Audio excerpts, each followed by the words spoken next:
You're known for being refreshingly direct. That was so nice of you to say refreshingly. I think you should be open to hearing the other side always. But do you ever worry about being too much? Do you know how I knew that I needed to get my hormones checked? It was the first time in my life I started worrying about things I had said to someone, like having anxiety after a conversation. Do you think perimenopause is also a thing that was treated like an inside thing for a long time? Everything, dude, there's so much stuff. So there's perimenopause, there's money. I've been on this mission with like getting more people to talk about what works for them financially versus what doesn't. Look at motherhood. Like Candace, you just had a baby. It is so much better for us than it is for our moms, just like perimenopause, because we talk about the challenges of it. For previous generations, nobody was talking about how hard it was, so nobody was offering anybody else support. Motherhood has gotten so much better since we became more open about it. And I think there's few things that would not get better by more people talking about them. Money, perimenopause, politics, real estate, anything. Like, why don't we just talk about everything? Today, we're talking with Shivani Peterson, a powerhouse loan officer, speaker, and coach who's redefining what leadership and success look like in real estate. She's built a bold, honest brand by saying the things most people only think. And guess what? It's working. Welcome to the show, Shivani. We're so happy to have you today. I just love that you said that in the intro, that I say the quiet part out loud. Yep. And that's what we're going to talk about today, because that is a thing that the Clever Crew often has trouble with. Kat and I have had trouble with that in the past. So we are excited to talk to you about that today. You're known for being refreshingly direct. That was so nice of you to say refreshingly. I probably said it in the most PC way. I'm sure other people have worded that differently. But do you ever worry about being too much in your industry? Do you know how I knew that I needed to get my hormones checked? It was the first time in my life I started worrying about things I had said to someone, like having anxiety after a conversation. And I was like, something's not right with me. Cause like never in my life have I replayed a conversation back in my head. And I was like, I think I have depression. So I tell my doctor and she's like, no, you just need to get your hormones checked. And we checked them, and I like now I'm doing like full on hormone therapy at 38. Wow. But I'm talking to a lot of women about it because perimenopause is real, and our moms just suffered through and white knuckled it, and Yeah. it's been a game changer for me to like do what's right for my hormones with supplements and medicine. And you knew that by the way that you were feeling maybe an anxiety that you never felt before. Yeah. That's crazy. My best friend, she's a few years older than me, and she's also started talking a lot about perimenopause, especially in the online space, because I feel like it's not even something that I heard about before. No, it was totally under the radar, but it's making so many people miserable. If any of this happened to men, let me tell you the billions of dollars that would be going into research to fix it immediately. Yeah. Wow, that's crazy. Um, so as you began to show up more unfiltered online, um, what started to happen to your personal brand? Like, what did you start to see? Yeah, so it was definitely a shift because I started posting content and using video the way I had learned in college because my undergrad degree is in broadcast journalism. So I was doing it like a reporter talking one to many. And for me, it wasn't the shift that I was going to start being more authentic or something. It was that someone told me, you have to stop doing this one to many. You need to talk to them like it's one to one. Like your friend is on the other side of the camera. Your potential client is just one person watching that video. And as soon as that clicked in my head that I was only talking to one person, then I started being myself. And once I That's started being crazy. myself, it was like, you can't go back now. Yeah, because being yourself makes you more excited to record the next video because it's not as Daunting.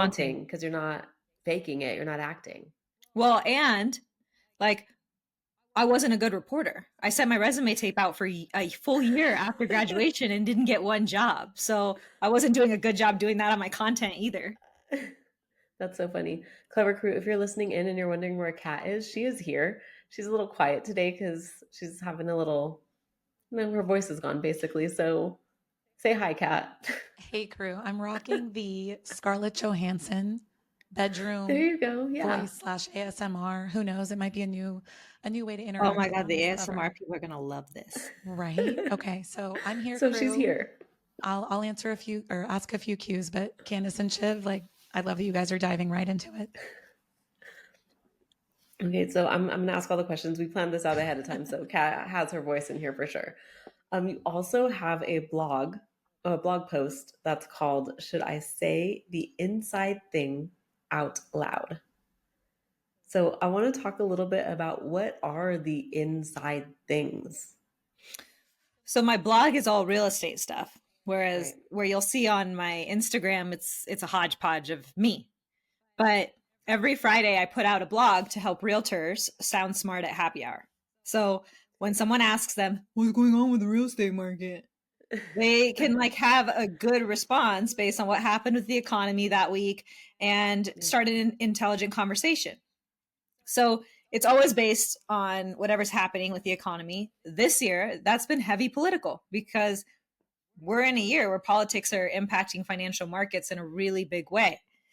And I will get heat for saying what I really think, but in an industry where we are so quickly being replaced by technology, I'm leaning into being a human being with an opinion, being a human being who has something to say, being someone who's willing to give you my advice. I'm willing to lend you my 12 years of experience in the real estate space because if I'm not willing to do that and give you my opinion, why not just use the bot?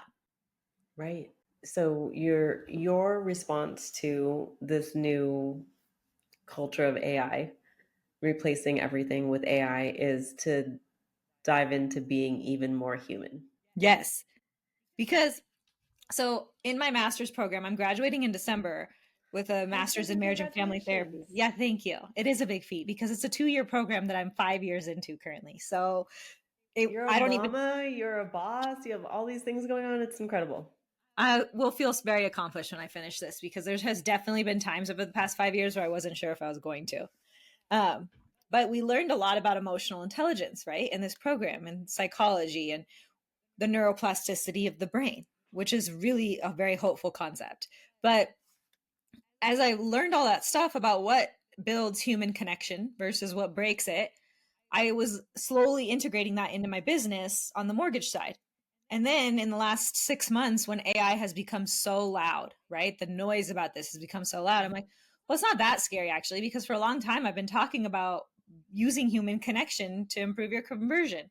I have a coaching program called Mind Over Markets, where I try to teach people emotional intelligence skills to be better at their conversion and to be better at their marketing and building a brand that's more authentic and feels less sleazy. Yeah, less sleazy. We're all for that. I know there's a lot of sleaze out there, Oh my gosh, too much. So going back to the inside things, let's Yeah. talk about a few of the inside things that maybe you've shared that other people are afraid of talking about.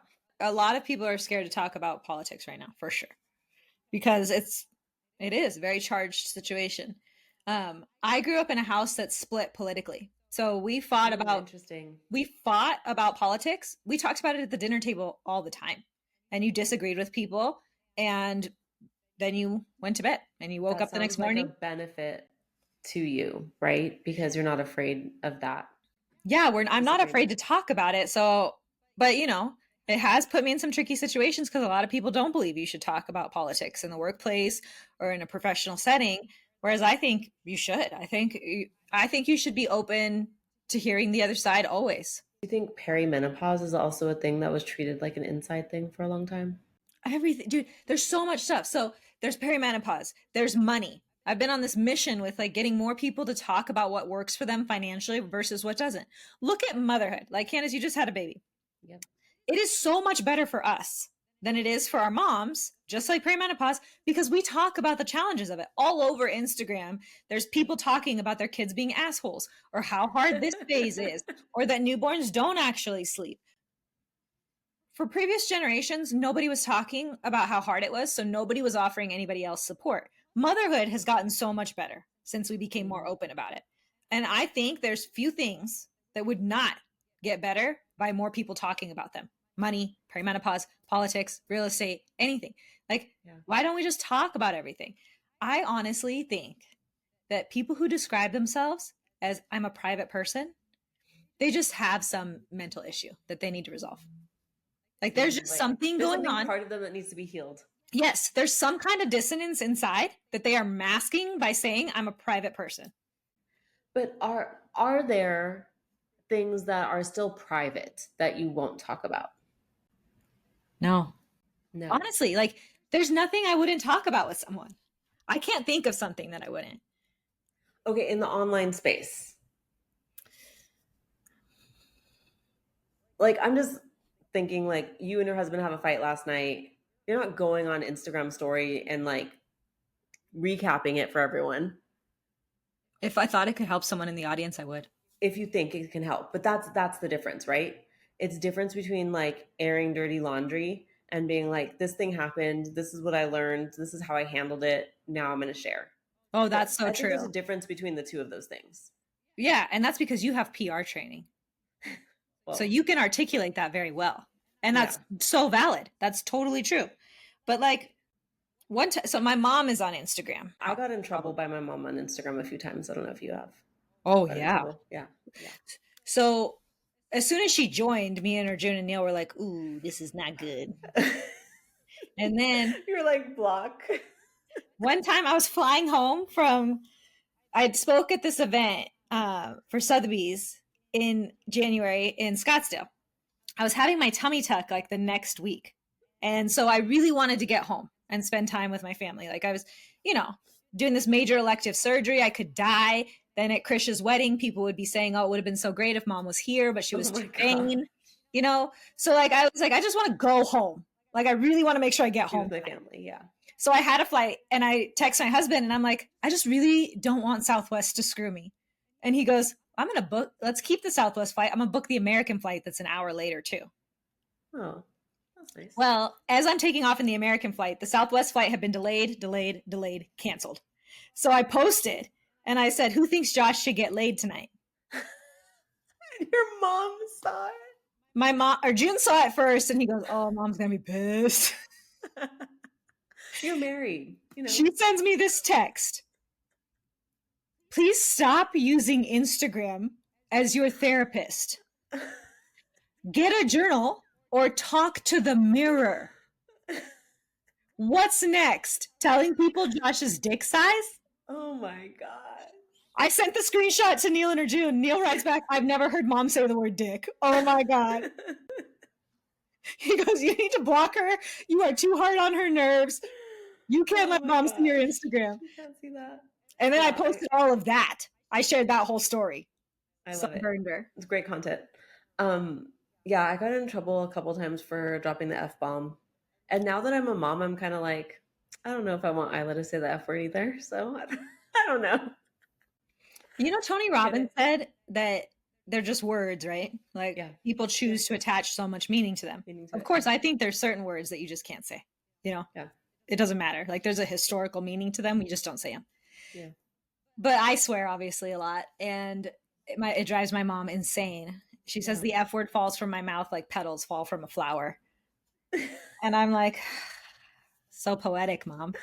But the problem when you have kids is they will repeat everything you say and they will get themselves into trouble. And so I do think you can't swear around your kids because they're not old enough to do so responsibly. Yeah, they don't have understand the context of places and people. So basically, everyone has people watching them that may or may not hate on content, and you just got to push through. It might even be your own family. I think it's often your own family at first who is talking about your content and why you should or should not be sharing. Let's talk about how you coach others who want to speak up but maybe are afraid of being misunderstood. I really try to tap into why they are so hesitant to show up. And I explore the places where they do feel fully comfortable to be themselves, to be the authentic version of themselves, versus the places they don't, to try to figure out what we need to recreate versus what we need to step away from and have less of in our life. Because ideally, you're operating in a space, you create a little ecosystem for yourself between your work, your family, your social life, where you are getting to be yourself all the time. Yeah. But I've learned through therapy and through coaching people that not a lot of people do. People have not built that kind of ecosystem for themselves. And so sometimes they lose touch themselves with who they really are. And so it's a whole discovery process. It really is. And then who is the kind of person that is primed to work with you in that capacity as far as coaching? Can't be personally bothered by the F word. They have to be willing to do the work. I find people who are willing to work on themselves extremely inspiring. And Yeah. something I'm working on myself is to stop finding people who are stagnant repulsive, because that's not nice. But I have learned that about myself, that I have a really hard time with that. Yeah. I think as you continue to build your brand and as you continue to level up your business, for me, I feel like I have less patience for people who aren't moving at the same speed. I have a lot of empathy. So when I see someone who's struggling, I am not repulsed by them. I want to help them. But when I see the person who is personally unhappy and trying to take down everyone around them to bring them down to that level, I don't like that. Like, Right. Don't put down the people who are trying. Don't put down the people who are evolving. That's what human beings are designed to do. Mm-hmm. And I think motherhood has also taught me that there are seasons in people's lives, right? There are seasons that may be a time for them to slow down or step back or whatever it is that makes sense for them. And like learning to be more empathetic towards that as I step into like a new era in my life, right? So as a mom, let's continue on the motherhood part. Do you feel like motherhood has shaped how you show up and work with your clients?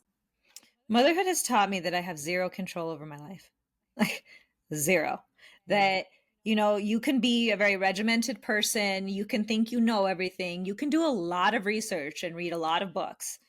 But these kids will show you that you are not in charge, Mm-hmm. and they will teach you that you have to learn to adapt with grace, because that's something we want to teach them to do, right? We want to teach them to not be rigid, to not be control freaks, to not grow up to be perfectionists. I want them to be comfortable in their own skin and not feel like they have to control everything around them. So that's something I've had to learn, because I was a very regimented person before I had kids. And I was very just rigid with my things, and I set goals and I hit them on time and I did this and I did that. But it's taught me that a lot more, I don't have control over everything, and that's a good thing. It's good to get your path changed. It's good to get the curveballs. It's good to have to reinvent yourself. It's good to have to relearn who you are multiple times, because human beings were designed to evolve. So if you find that you're not in touch with yourself anymore, that's actually doesn't mean something's wrong. That's what's supposed to happen. Motherhood hit me. So all I ever wanted to be was a mom. I thought for sure I wanted to be a mom. And when I became a mom, I'd want to stay at home with my kids. And that's all I ever wanted. I wanted these 3 kids. I wanted to have 2 boys and a big age gap and a girl, like I have in my family. Wow. And so when I had my son first, I was 28.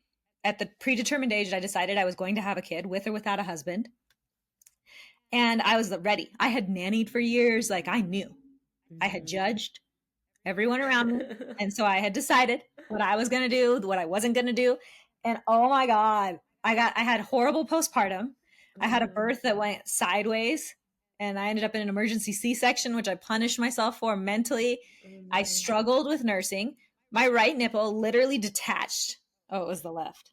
Detached. Was hanging off the areola. Because this fucker wouldn't open his mouth properly to eat. He'd only hang off at the side. But I wasn't going to fail at breastfeeding because I'd already failed at birth. And the 9 months after that, just white knuckling it through postpartum depression, it was really hard on me. And it really changed who I was as a person. But coming out of it, I learned a lot, and it changed, I think it made me a better mother in the long run. But the other day, it was my second born's birthday, and we filled balloons with little notes to him. And one of the notes says, "The day you were born was the best day of my life." And my firstborn saw it. And he's comes into me with tears in his eyes. He goes, "What do you mean?" I go, "Well, Krishy, you kind of refused to come out.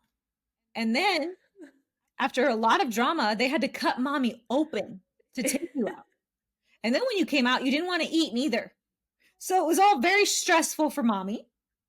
So meeting you was amazing. And you're my favorite. I tell all of them, you're my favorite. But the day you were born was not the best day for mommy. He starts laughing. He goes, I didn't want to come out. I'm like, yeah, you would think that's funny, little man. That's it. Going back to your nipple, is it back on? Are we, Yeah. can I ask that? Dude, it is so National Geographic being a mom. Like nothing teaches you more that you are just a mammal than Literally. childbearing and childbirth. I never know if I have a shirt on or not anymore because like I'm always just breastfeeding and sometimes my boobs are just out and Dom's like, do you know that you're just walking around? Oh, I guess I should close a window. I don't know. I'm just I'm over just trying to here feed my taking all baby. the notes. Like I have a stepdaughter and motherhood's on the horizon for me. But I remember recently a friend of mine who has a 6-month-old said that if she could describe motherhood in one word, it would be the word surrender. That's so wise. Mm-hmm. And she said, I know you, Kat. You're determined. You're very ambitious. Shiv, Candace, you and I, we all have that in common. Corinne, our producer, she's just like, if I could give you one thing to journal on before you become a mother, it's surrender. I was like, okay. That is I excellent love advice. that. Yeah. The day my Okay. nipples went numb was a glorious day. Oh yeah. Same. So much to look forward to, Clever Crew. Oh yeah. Can't wait It's for also Kat. amazing. So really do look forward to it. I think it's like the best thing I've ever done for sure. I have loved watching you do it because you've done it with so much joy. Oh, thank you. I think Ilo is given to me at the perfect time in my life where I'm able to do it with joy, you know? I understand that timing is the thing that made it great. All right, y'all. Back to our conversation. Now I'm getting emotional, but it's fine. So our clever crew is made up of a lot of introverts. Kat and I are both introverts. And a lot of our conversation is about how do you get over your fear of talking to people. How do you show up online in a space when you feel like you're an introvert? Maybe you feel like no one's listening and that's the problem, or you feel like everyone's listening and that's the problem. Do you work with introverts in your coaching, and how do you teach them to like overcome these things? So the advice I give them, because I'll often get asked, why don't you ever deal with imposter syndrome? Like, why don't you ever feel like not ready for the moment? And that's because I always know that I care the most. Like, I always feel that I'm the one who should get that client's business because I'm the one who cares about them the most. There might be another mortgage lender out there who knows more, who has more experience than me, or maybe a better interest rate than me, but I care more about the client, so they will be in better hands with me. If I'm giving a news interview, sure, there's probably a different economist out there with more expertise on the history of the stock market and how it impacts mortgage bonds, but I really care what's happening with the stock market right now and how it's impacting mortgage bonds and in turn people's affordability and retirement. I care the most, so I should be there. I deserve that opportunity, and I will do a good job at the interview because I care the most. Before I get on a stage, you'll be speaking at events with people usually who have commanded much larger stages, or the headliner, or they're the main tag or whatever it's called. And I think, I could be worried that I shouldn't be on a stage or shouldn't share a stage with these people, but I think, well, I care. Like, I literally care more than them, how my keynote goes today. I care the most. So I deserve to be here. So I think when you have those nerves, you got to check in. Did you care enough? Do you care enough? Because if you do, then remind yourself of that and the nerves dissipate. Now, there have been times when I was underprepared for something. I didn't care enough. And then the nerves were justified. And it was real that I should be feeling nervous and I should have hesitation because I didn't care enough to prepare properly. But if you did your prep, you care the most, you deserve to do that and you will kill it because you care more than anybody else. So earlier you talked about sleazy sales habits. Let's talk a little bit about those sleazy or cringy sales habits that we still see, specifically in the online space, that people should drop today. Oh, God. Just a couple. What do you got? So it's always scary to share the don'ts, right? Because we don't want to scare people, right? And they're already out there overthinking it. We're excited that you're trying, and we're just helping you to get better. Yes. Here's one thing you can just drop and focus your energy on something different. That's it. So for sure, avoid our mistakes. Like mine was talking one to many. Don't do that. Don't be disingenuous and be like, call me if you're ready to buy or sell. Because that's not what you would say to the person you met at coffee, like directly to their face. You would say, if you're in this situation, this is how I'd be really able to help, Yeah. Now, So don't sound like a commercial. We're don't not do, looking for that. don't talk to the masses. You got to Yeah. talk to one person. Because if you talk to the masses, you're going to sound like a commercial. Mhm. Don't pretend to be somebody you're not. And when you're doing this, you know it. You know when you saw somebody else do something that you're trying to emulate. That's okay. You can be inspired by other people, but don't pretend to be somebody else. Another mortgage lender in the space she's so cute, and I love her actually. I probably am going to meet her and be in love with her at the Forward event. But she ripped off a script of my video word for word, a minute and 15 seconds, and did not change one word of the video. No. And you That still love her? That's such grace. I don't know if I can. I didn't like it though. I didn't like that. Don't rip off somebody's idea word for word. That's cringe, No. guys. Plus, it's not going Wow. to sound like you as you say it. Yeah, you're not building your own voice. I think the last don't I would tell people, don't show up all the time selling something. You got to give the value for free. Yeah. And let's talk a little bit about what the value is, because I think that can be gray for a lot of the clever crew. Because, you know, today I watched a story of you cutting Anju's hair, right? And that was something for me to talk to you about today. And that has nothing to do with mortgage or being a lender. It doesn't necessarily help your audience build trust. Actually, I trust you. I don't want to be around you with scissors in your hand. I'll just say that. So like so why would you share a thing like that? Can you explain to the clever crew how that's part of? Me? Yeah. So, when I started doing content, my main goal was just to be able to work with less assholes. Because I hated when you'd be trying to That's get a great goal. Write a that one deal down, with clever crew. you were trying to get a deal from someone who doesn't want to work with you, and it sucks, Right. Like I just wanted to And you work hate with. it when you're in the deal, you hate it the whole Yes, time. Yeah. it makes you want to quit. It's Yeah.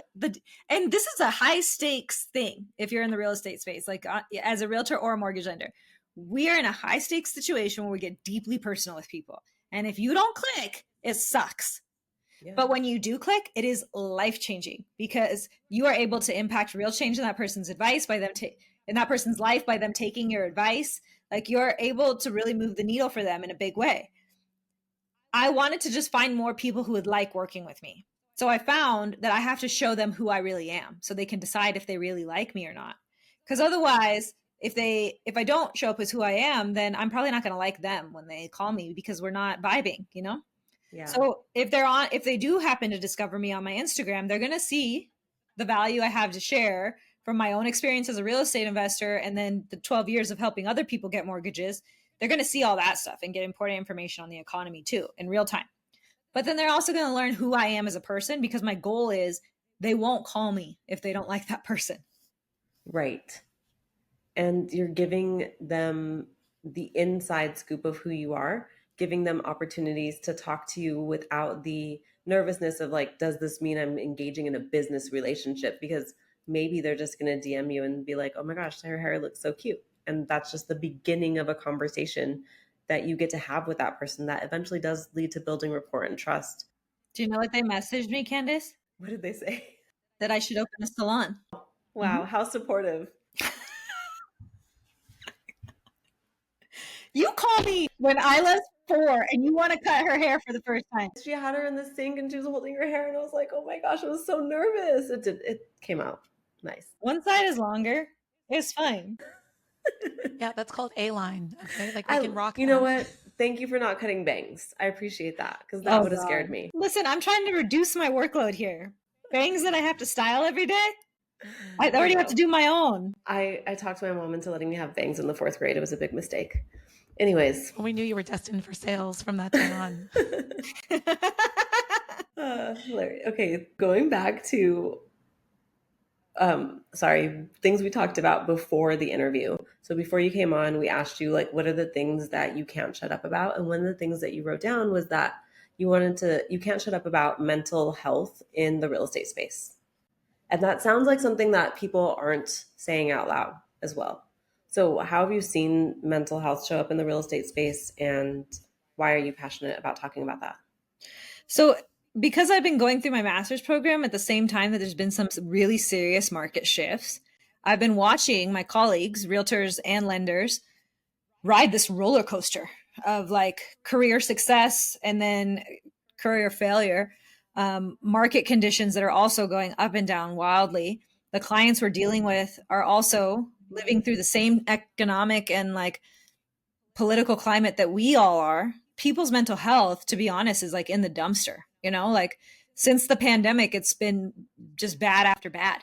No one's really had a chance to catch their breath. And especially if you work with people who are in the millennial demographic, like for them, it's been nonstop chaos, basically our entire adult lives, Yeah. And so I find a lot of pressure because, as I was saying, for real estate people, we're involved in a deeply personal way during a very high stakes time of someone's life. But then that ends for that person and they go on, and we stay here. We stay in the high stakes, big wins, big fails, huge dopamine hits, and then huge disappointments all the time. That's our normal. And I think that it's taking its toll on people. I've noticed this amongst people I work with. I've seen it online. Like realtors and lenders are struggling mentally. And I know a lot of them don't want to admit it. And that's okay. They can hear this as one of many, and they don't have to, they can internalize only what they want to of it. But you got to protect your mental health. And especially if you want to level up in your business, you need mental clarity right now. But honestly, just do it for yourself and your family, because you have to recognize this job is hard and it has taken a toll on you. What are some small steps that you recommend when people are like, I've never really thought about this with much clarity? Shiv, what do you recommend for them to do if they're like, you know what, maybe Shiv's right and I do need to work on my mental health? Where do they start? So you have to first recognize the difference between a coach and a therapist. So as a coach, which I've done, versus a therapist, which I'm becoming, a coach is going to tell you what to do. Right. Therapists are not actually allowed to tell you what to do. When I found this out in my first class, I almost quit because I really like telling people what to do. And I was like, oh shit, this is actually not cut out for me. A therapist is supposed to help you figure out what it is that you want. A therapist is supposed to help you find clarity around your challenges and help you determine the next best steps for yourself. And then a therapist is supposed to set you free. You should not need them forever. So I would say to them, you really need to do a check-in with your mental health. And I know you have your coach, your accountability coach who busts your balls every Tuesday morning, but maybe you need a therapist who you can talk to about everything that's going on. And you don't have to feel like you're going to be mentally ill because you went to talk to a therapist. A good therapist is discharging you from day one. They're getting ready to set you free from your very first session. So it is a temporary step you can take to get a better grasp on everything. And if you're not into mental health, do it for your business, because when you have more clarity, you will have higher conversion. Yeah, I love that. So true. I'll even share too with our Clever crew. I recently restarted therapy, and I'll probably be in it for maybe a couple months and then it will complete. But I look at it as taking care of my mental fitness in the same way we take care of our physical fitness. As entrepreneurs, your mind is your greatest asset, your greatest muscle, and you need help working it out. You need help keeping it fit and lean and strong and clear. So there's nothing bad about it, it just is. Yeah, I love that. So we know that you also created a free resource community and you call it your inner circle. Can you tell us more about that? If the Clever Crew wants to join, what can they expect when they're there? Yeah, so I created this circle community. It's circle.shivpeter.com because I'm putting a lot of work into creating content that I present in short form, long form, live events all over the country, virtual events. And I thought it's all this stuff is spread out all over the place. And there's not an easy spot for someone to come and get all of it, right? And then there's the challenges that relying on social media algorithms present, in that, you have people who tell the algorithm they want to follow you, they want to see you, and then the algorithm shows your content to everybody but them. So I thought this is not the way it is right now is not fostering the sense of community I want. I never came on here to be an influencer. I came on here to find people who I would vibe with so that we could help each other. So I wanted to put everything in one spot, but I also wanted for the people who want to see my stuff, who want to learn about the art of doing the best you can, or who want to learn about time mastery, or who want the real estate updates and want to learn about passive income streams, or they want to be a part of the female empowerment movement. They can find it all in one place and it's all free. I love that. And we'll put that link in the show notes. If you guys didn't get that, it's in the show notes. Click it, join. You're going to want to be part of the inner circle for sure. So can you tell our listeners where they can connect with you and learn more about how they could work with you? Yeah. If you follow me on Instagram at Shiv Peter, you'll get the best synopsis of what I do with scissors and the other tools at my disposal to see if you might like hanging out with me. So we do this segment called Not Nice Advice where you give your straightforward, direct advice. This is not going to be a problem for you to our listener who wrote in. Okay. So she says, I'm naturally introverted, low key, and I hate being pushy. But every time I show up online, I feel like I'm supposed to perform, be loud, have big energy, constant hype.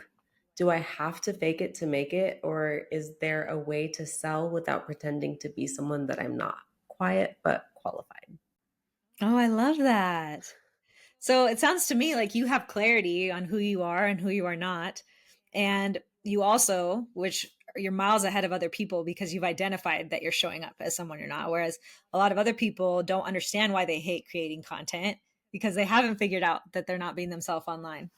I think you have to consider that it would be disingenuous of you if you present as someone and when someone meets you, it's not the same thing. You wouldn't want that, right? What I love is when someone calls me because they discovered me online and they say, oh my God, I feel like I already know you. But I don't get the feeling that you're the kind of person who'd be okay with lying to someone like that, that when they call you feeling like they already know you, they don't actually already know you. So I think you gotta maybe be the friend to people online that you want in return. You want people to be real with you. So maybe that's a gift you should give them. I love that. I love that. Yeah, we'll definitely, Clever Crew, if you haven't yet followed her, follow her. We love you, Shiv. Thank you so much for being here with us today. Yeah, thank you guys. Thanks for joining us on Not Nice, Clever. Remember to follow Not Nice, Clever wherever you listen to audio. And if you haven't already, drop that 5-star review. Share your takeaways, tell us your story. We love to hear it. Signing off, you're not so nice, but oh so clever besties that mean business. See you soon.